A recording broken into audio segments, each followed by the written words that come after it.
اعوذ باللہ السمیع العلیم من الشیطان الرجیم بسم اللہ الرحمن الرحیم الحمد للہ رب العالمین والصلاة والسلام علی نبینا محمد صلی اللہ علیہ وسلم۔ السلام علیکم ورحمۃ اللہ وبرکاتہ۔ سورۃ اللیل آیت نمبر 17 سے ہم دیکھیں گے اور آج کے لیسن میں انشاءاللہ ہمارا یہ سورہ مکمل ہو جائے گا۔ پچھلی آیات میں ہم نے دیکھا تھا اللہ سبحانہ و تعالیٰ نے فرمایا کہ میں نے تمہیں شعلہ مارتی بھڑکتی آگ سے ڈرا دیا، اور پھر یہ بھی وضاحت کر دی کہ اس آگ میں کون داخل ہوگا، اس میں بڑا بدبخت ہی داخل ہوگا، اور اس کے اوصاف، اس کی کوالٹیز بھی بتائی کہ وہ بدبخت کے کون سے ایسے اعمال ہیں جس کی وجہ سے یہ بھڑکتی ہوئے آگ میں اس کو ڈالا جائے گا۔ ایک کذبہ اور دوسرا وتولی، یعنی جو جھٹلایا اور پھر منہ پھیرا، دل سے دین کا انکار کیا، نہ دل سے مانا، نہ زبان سے اس کا اقرار کیا، نہ ہی اس پر کچھ عمل کیا، اپنے اعضاء سے نہ ہی اس پر عمل کیا۔ اور رسول اللہ صلی اللہ علیہ وسلم نے فرمایا قیامت کے دن میری ساری امت جنت میں داخل ہوگی سوائے اس کے جس نے انکار کیا۔ صحابہ اکرام رضی اللہ عنہم نے عرض کی کہ یا اللہ کے رسول، انکار کون کرتا ہے؟ آپ نے فرمایا جس نے میری اطاعت کی وہ جنت میں داخل ہو گیا، اور جس نے میری نافرمانی کی تو یقیناً اس نے جنت میں داخل ہونے سے انکار کیا۔ اسے بخاری نے روایت کیا ہے۔ تو اب یہ وہ آگ جو نارن تلظا ہے، جو بھڑکتی ہوئی شعلہ مارتی ہوئی آگ ہے، اس آگ سے کس کو دور رکھا جائے گا؟ وہ کون خوش نصیب لوگ ہیں، ان کی کیا صفات ہے، وہ کیا اوصاف ہے، اس کا اللہ تعالیٰ نے یہاں پہ ذکر فرمایا ہے۔ وَسَيُجَنَّبُهَا، اور ان قریب دور رکھا جائے گا اس سے، الاتقی، بڑا پرہیزگار، اور ان قریب اس سے بڑا پرہیزگار دور رکھا جائے گا، یعنی جو ڈرنے والا ہے، جو پاک صاف اور بہت بڑا پرہیزگار ہوگا، جو اللہ سے ڈرتا ہوگا، تو ان قریب اسے جہنم سے دور رکھا جائے گا۔ اب پھر اللہ تعالیٰ نے وضاحت کرتے ہوئے فرمایا اتقی، یہ جو پرہیزگار ہے اس کی اوصاف، یہاں پہ صفات اللہ سبحانہ و تعالیٰ نے بیان کی کہ وہ کیا کرتا ہے۔ الذی یؤتی مالہ یتزکی، جو اپنا مال دیتا ہے۔ کیوں دیتا ہے اپنا مال؟ تاکہ یتزکی، تاکہ وہ پاک ہو جائے، یعنی وہ اپنا مال اپنے رب کی اطاعت اور اس کی بندگی میں لگاتا ہے، اپنے مال کو اسی میں صرف کرتا ہے، تاکہ اس مال کو اپنی رب کی رضا میں خرچ کر کے اپنے نفس کو، اپنے مال کو پاک کر لے۔ اور اللہ تعالیٰ نے اسے دین اور دنیا کی جو بھی نعمتیں عطا فرما رکھی ہیں ان سب کو وہ پاک کر لے۔ کس طرح؟ اس مال کو رب کی رضا میں لگا کے، خرچ کر کے۔ وہ کیوں دیتا ہے؟ کیونکہ وہ پاک ہو جائے۔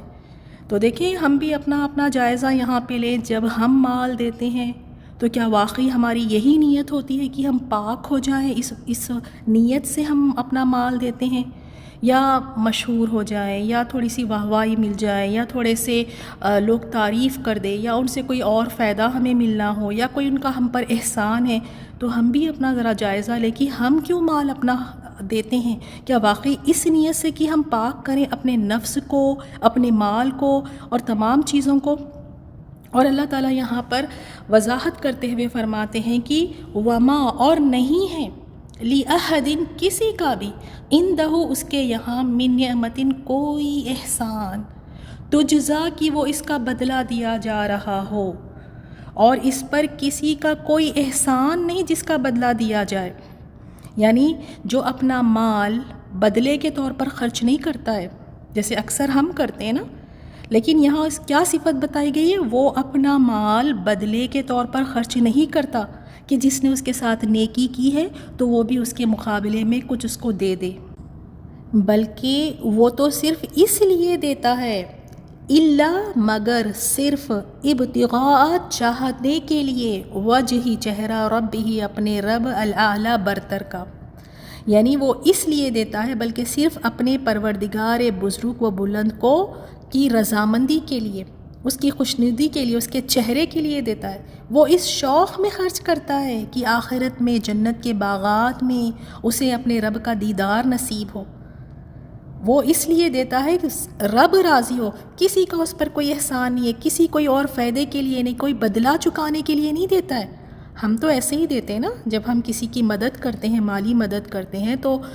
کہیں نہ کہیں ایک سافٹ کارنر ہمارا ہوتا ہے کہ بھئی یہ ہمارے اتنے کام آتی ہیں۔ اب کام والی کوئی دیکھیں جو گھر میں کام کرنے کے لیے آتی ہیں، تو ایک احساس ہوتا ہے کہ یہ اتنا کرتی ہیں، بھئی چلیں اس کو کچھ ہم دے دیتے ہیں۔ کچھ کسی کا احسان ہے تو وہ احسان کے بدلے ہم اس کا احسان چکانے کے لیے اس کو دے دیتے ہیں۔ لیکن یہاں جو صفت بیان کی گئی، کوئی احسان نہیں، کوئی بدلے کے طور پہ نہیں دیا جاتا ہے یہ مال، صرف ایک ہی نیت ہے پیچھے، اور وہ کیا ہے کہ رب کی رضا، صرف اس کا چہرہ، یعنی اس کی رضا حاصل کرنے کے لیے۔ تو اب اس کے لیے کیا اجر و ثواب ہے؟ وَلَسَوْفَ يَرْضَىٰ، اور یقیناً ان قریب وہ راضی ہو جائے گا، یقیناً وہ اللہ بھی ان قریب رضامند ہو جائے گا، یا وہ راضی ہو جائے گا، یعنی جس شخص میں یہ صفات ہوں گی وہ راضی ہو جائے گا۔ اللہ تعالیٰ اسے جنت کی نعمتیں، عزت اور شرف عطا فرمائیں گے جس سے وہ راضی ہو جائے گا۔ اور اکثر مفسرین نے فرمایا ہے کہ یہ آیات خاص ابو بکر رضی اللہ تعالیٰ عنہ کے بارے میں نازل ہوئی ہے، اور ابو بکر رضی اللہ تعالیٰ عنہ ہم تمام مسلمانوں کا، تمام مومنوں کا یہ عقیدہ ہے، پکا عقیدہ ہے کہ انبیاء اور رسل کے بعد اس کائنات میں سب سے زیادہ اعلیٰ شخصیت جو ہے وہ ابو بکر رضی اللہ تعالیٰ عنہ کی ہے۔ وہ صدیق تھے، متقی اور پرہیزگار تھے، اور وہ صدقہ خیرات اللہ تعالیٰ کے راستے میں اپنا مال تک انہوں نے لگا دیا۔ اور ابو بکر رضی اللہ تعالیٰ عنہ کے بارے میں یہ آتا ہے کہ ان پر کسی کا احسان نہیں تھا، یعنی وہ احسان کا بدلہ چکانے کے لیے کسی کی مجبور ہو کر کسی کی مدد نہیں کرتے تھے، بلکہ جتنے وہاں پر قبیلے تھے، قبیلوں کے جو سردار تھے، ان پر بھی ابو بکر رضی اللہ تعالیٰ عنہ نے احسان کیے، ان پر بھی احسان کیے۔ اور تفسیر میں یہ ایک قصہ آتا ہے کہ جو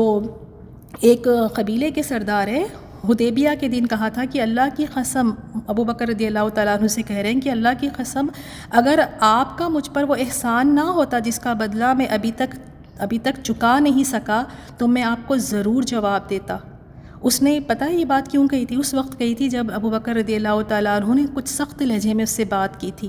تو کہا تھا کہ اگر آپ کا مجھ پر احسان نہیں ہوتا نا تو میں بھی آج آپ کو سناتا۔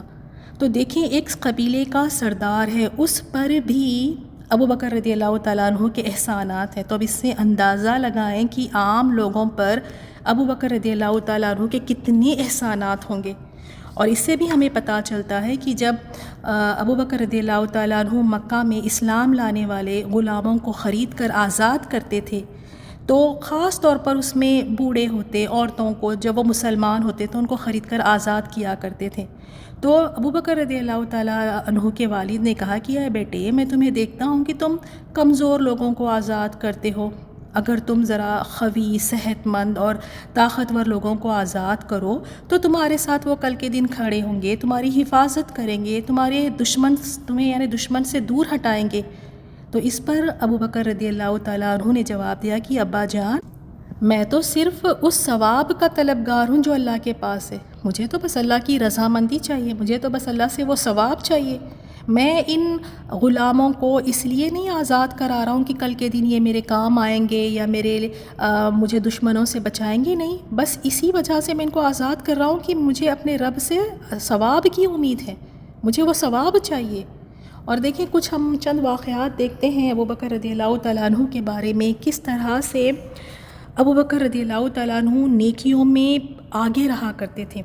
ہر نیکی میں آگے رہا کرتے تھے۔ صحیح مسلم کی حدیث ہے، ابو ہریرہ رضی اللہ تعالیٰ عنہ بیان کرتے ہیں کہ رسول صلی اللہ علیہ وسلم نے پوچھا کہ آج تم میں سے کس کا روزہ ہے؟ تو ابو بکر رضی اللہ تعالیٰ عنہ نے کہا میرا روزہ ہے۔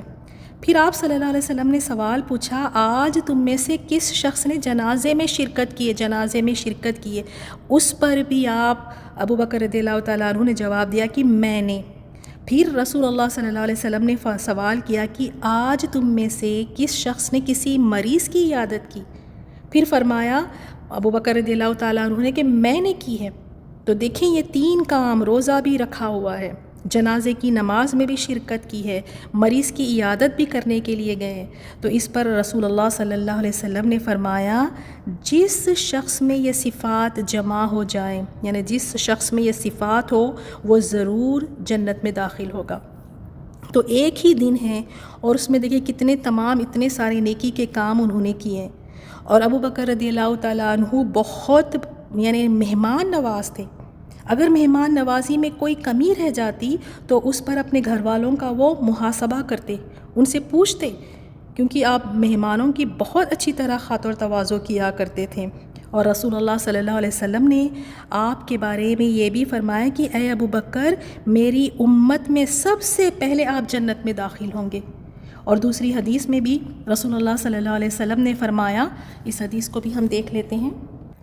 آپ صلی اللہ علیہ وسلم نے فرمایا جو شخص کسی چیز کا ایک جوڑا اللہ تعالیٰ کے راستے میں خرچ کرے گا، کوئی بھی پیر، کوئی بھی جوڑا، جیسے 2 گھوڑوں کا جوڑا ہو گیا یا کپڑوں کا جوڑا یا کسی بھی چیز کا جوڑا اللہ تعالیٰ کے راستے میں خرچ کرے گا، وہ جنت کے دروازوں سے یوں بلایا جائے گا، اللہ کے بندے اس دروازے سے جنت میں داخل ہو جا کیونکہ یہ دروازہ بہتر ہے۔ پھر فرمایا جو شخص نمازی ہوگا اسے باب الصلاح یعنی نماز کے دروازے سے بلایا جائے گا، اور جو شخص جہاد کیا ہوگا تو اسے باب الجہاد سے بلایا جائے گا، جو شخص صدقہ اور خیرات کرنے والوں میں سے ہوگا اسے باب الصدقہ سے بلایا جائے گا، اور جو شخص روزے داروں میں سے ہوگا اسے باب الصیام یعنی باب الریان سے پکارا جائے گا۔ تو اس پر ابو بکر رضی اللہ تعالیٰ عنہ نے کہا کہ جو شخص ان دروازوں میں سے کسی بھی دروازے سے بلایا گیا اسے کوئی حاجت اور تکلیف نہیں رہے گی، یعنی اسے کوئی کس قسم کا کوئی خوف ہی باقی نہیں رہے گا۔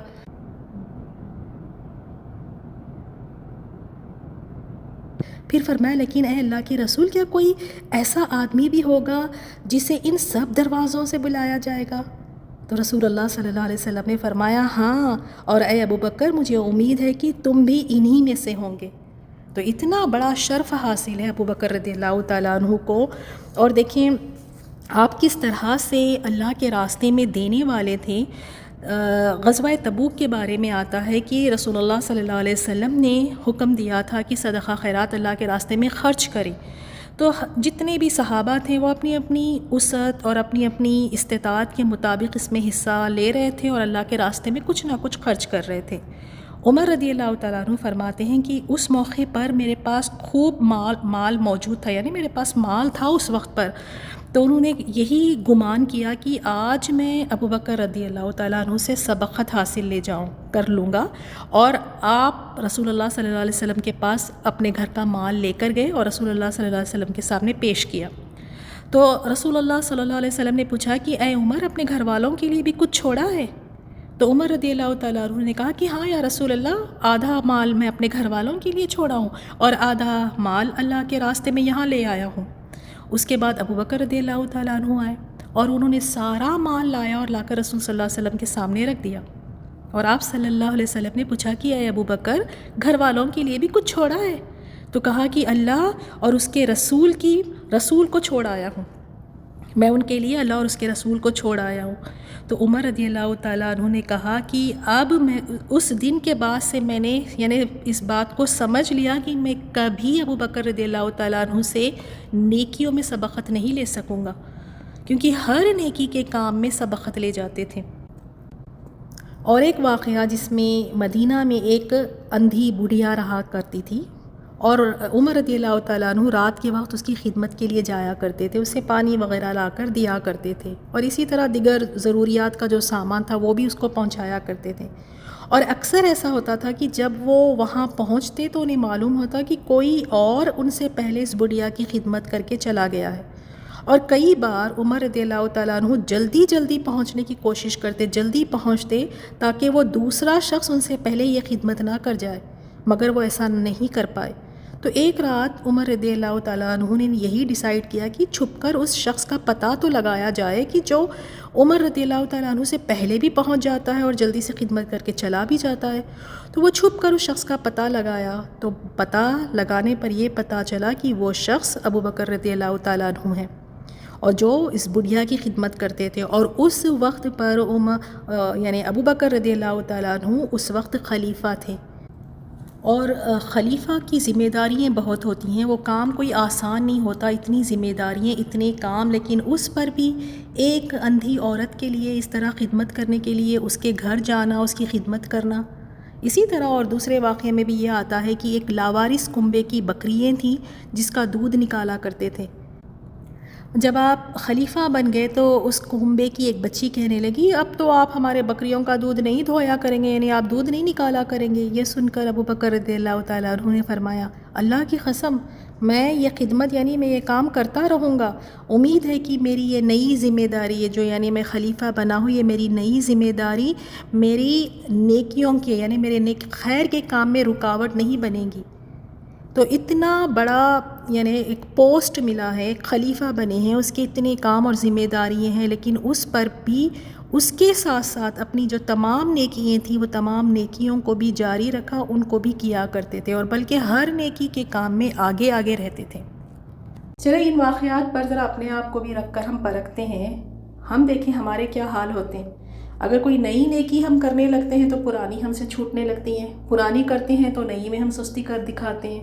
استقامت نہیں ہے نیکی کے کاموں میں، خیر کے کاموں میں، اور اس پر اگر کوئی رتبہ مل جائے، پھر کوئی پوزیشن مل جائے تو جو پچھلے کام کیا کرتے تھے وہ بالکل حقیر چھوٹے موٹے سے لگتے ہیں کہ اب میں اس پوزیشن پہ ہوں، مجھے یہ رتبہ ملا ہے، وہ کام تو بس کوئی بھی کر لے گا، میری کیا ضرورت ہے، وہ کام بالکل ہلکے سے حقیر سے نظر آنے لگتے ہیں۔ ابو بکر رضی اللہ تعالیٰ عنہ کو دیکھیں، خلیفہ بنے ہیں، خلیفہ ہیں، لیکن پھر بھی ایک نابینا عورت کے گھر جانا، گھر جا کے اس کی خدمت کرنا، وہ لڑکیاں جو لاوارث ہیں ان یعنی بچیوں کے لیے جا کے ان بکریوں کا دودھ نکال کر ان کو دینا، اور کون کر رہے ہیں؟ خلیفہ ہو کر کر رہے ہیں۔ اور ہم دیکھیں ہمارے کیا رویے ہوتے ہیں، تھوڑا سا کوئی رتبہ یا پوزیشن یا کچھ چیز ہمیں مل جائے تو ہمیں یہ چھوٹے موٹے نیکی کے کام حقیر لگتے ہیں۔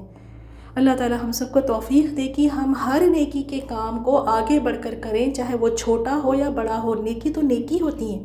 اللہ تعالیٰ نیتوں کو دیکھ کر اللہ تعالیٰ اس پہ اجر و ثواب عطا فرماتا ہے۔ اور کسی کو بھی کوئی مدد کرتے ہوئے، کسی پر کوئی احسان کرتے ہوئے کوئی فائدہ اپنا نہیں دیکھتے تھے، یہ حدیث ہم نے پہلے بھی دیکھی ہے نا، اور دوسری آیت میں بھی ہم نے دیکھا نا، اللہ تعالیٰ نے کیا فرمایا کہ وہ اس لیے عطا کرتا ہے تاکہ وہ اپنے مال کو یعنی مال اس لیے عطا کرتا ہے کہ وہ پاک ہو جائے، اپنے مال کو بھی پاک کرے، اپنے نفس کو بھی پاک کرے، اس پر کسی کا کوئی احسان نہیں ہوتا، یعنی وہ اپنا بدلے کے طور پر خرچ نہیں کرتا، جیسے آج کل ہم کرتے ہیں نا، ہم جب بھی کوئی خرچ کرتے ہیں، ایون ہم جب صدقہ خیرات بھی کرتے ہیں تو کہیں نہ کہیں آپ دیکھیں کوئی نہ کوئی ایک احسان چھپا ہوتا ہے۔ گھر میں کام کرنے والی بھی آتی ہیں تو کوئی نہ کوئی ایک احسان ہوتا ہے کہ چلے بھائی اس نے اتنا کیا ہے تو کر دیتی ہوں، اچھا اس نے یہ کیا تھا تو چلو بھائی کر دیتی ہوں، تو کوئی احسان کا بدلہ بھی نہیں، کوئی ان سے نہ کوئی فائدہ چاہیے، نہ کوئی ایسا احسان ہے جس کا بدلہ اتار رہے ہیں، نہیں، صرف اور صرف اللہ تعالیٰ کی رضا کے لیے۔ ہم اس طرح نہیں کرتے نا، تبھی تو جب ہم کوئی صدقہ خیرات کرتے ہیں یا کوئی ہم نیکی کا کام کرتے ہیں تو فوراً ہماری زبانوں پہ کیا آتا ہے؟ کیا فائدہ ہوا، یہی کہتے ہیں نا، اتنا کر کے ہمیں کیا ملا، اتنا کر کے ہم ہی برے بنے، آج کل تو نیکی کا زمانہ ہی نہیں ہے، کیا فائدہ ہوا؟ تو فائدہ اگر ہم لوگوں سے ڈھونڈیں گے تو یہ تو پھر نیکی ہوئی ہی نہیں۔ نیکی تو وہ ہے جب آپ عطا کریں، جب آپ کوئی کام کریں تو آپ لوگوں کی نظر میں اچھے اور برے بننے کے لیے نہیں کرتے ہیں، اور نہ ہی کرنا چاہیے۔ لوگوں کی نظر میں اچھے برے بننے کے لیے نہیں، صرف اور صرف جو اللہ تعالیٰ کے پاس اجر و ثواب ہے اسے حاصل کرنے کے لیے، اور اللہ تعالیٰ کی خوشنودی، اس کی رضا حاصل کرنے کے لیے عطا کرنا چاہیے، اور اسی کے لیے خیر کے اور نیک کام کرنے چاہیے۔ تو ہم نے اس سورے سے یہی سیکھا، خاص طور پر ابو بکر رضی اللہ تعالیٰ عنہ کی جو صفات اس میں بیان کی گئی ہے کہ وہ کس طرح اپنے مال کو اللہ کی راہ میں لگاتے تھے، اپنی خدمات کس طرح، یعنی ہر کسی پر جس طرح ابو بکر رضی اللہ تعالیٰ عنہ نے احسان کیا، ایسا کوئی نہیں تھا جس پر ابو بکر رضی اللہ تعالیٰ عنہ کا کوئی احسان نہ ہو، سب کی مدد کیا کرتے، سب کے لیے آگے رہتے، اور ان سے ان ریٹرن کچھ نہیں چاہتے تھے۔ یہی میں نے اور آپ نے سیکھنا ہے، یہی ہم نے سیکھنا ہے کہ ہم جو بھی نیکی کا اور خیر کا کام کریں، یا ہم کسی کو کچھ دیں بھی تو وہ بھی صرف اور صرف رب کی رضا کے لیے ہو، کیونکہ پھر ایسوں کے لیے ہی اللہ تعالیٰ نے فرمایا نا، وَلَسَوْفَ يَرْضَىٰ، اور یقیناً عن قریب وہ راضی ہو جائیں گے، یعنی جس میں یہ اوصاف، یہ صفات ہوں گی، وہ خوش ہو جائیں گے جب وہ جنت کی نعمتوں کو دیکھیں گے، جب وہ اللہ تعالیٰ کا دیدار کریں گے، جب وہ جنت میں ہوں گے تو وہ بہت خوش ہو جائیں گے۔ ان آیات کی تلاوت سنیں. سبحانک اللہم و بحمدک نشہد ان لا الہ الا انت نستغفرک و نتوب الیک. السلام علیکم ورحمۃ اللہ وبرکاتہ. بسم اللہ الرحمن الرحیم. وسيجنبها الأتقى الذي يؤتي ماله يتزكى وما لأحد عنده من نعمة تجزى إلا ابتغاء